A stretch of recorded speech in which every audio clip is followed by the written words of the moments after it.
This is part two of the 10-step process we call brainstorming. So, what I can recall from watching my segment of the film is that the main topic is about Generation Z and their attributes, their tendencies, the trends, and everything that has been studied of that generation so far. So, first, it starts out with the presenter, Marion Barnes. She is a she works at the university here at Western, uh, and her job is uh, strategic communication and something else, I believe. Um, and she mentions that she's also in graduate school at the University of Oregon studying strategic communications uh, with while working on a project for a research project focused on Generation Z. Um, and that's her like giving her credentials on like why she's knowledgeable and credible for this presentation. So after that, she offers a disclaimer about generations and knowing that some people might feel like they don't necessarily belong in their generation or that they don't agree with the attributes of their generation. So she just kind of gave a broad overview saying, you know, I know people who technically belong to the millennial generation but do not identify, and then goes on to give some statistics. I believe she said approximately 75 to 85% of people will agree and identify with their generation, but that the other remaining 25%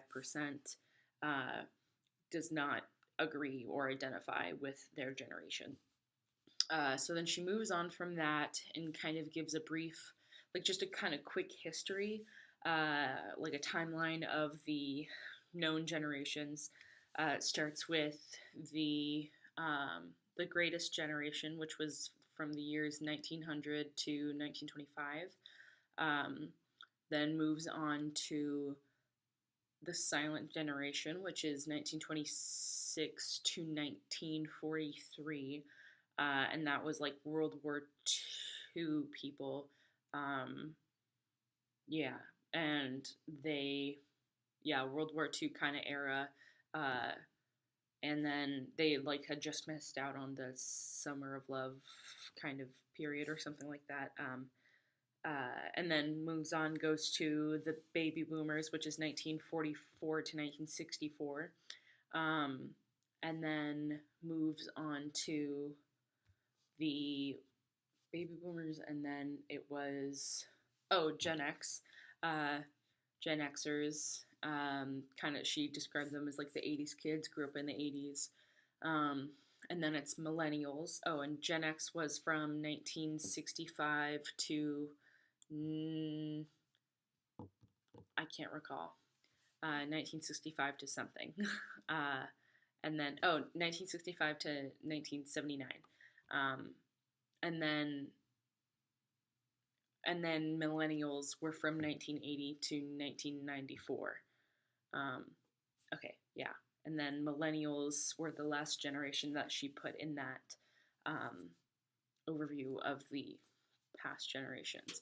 And then after that, she focuses now more on the current generation, Generation Z, and does a quick comparison of Generation Z to millennials because she mentioned that it's very common that people will say that Generation Z are just millennials on steroids, basically. And so she was giving some quick sort of like compare and contrast reasons as to why that might be true to be perceived that way, but not necessarily true.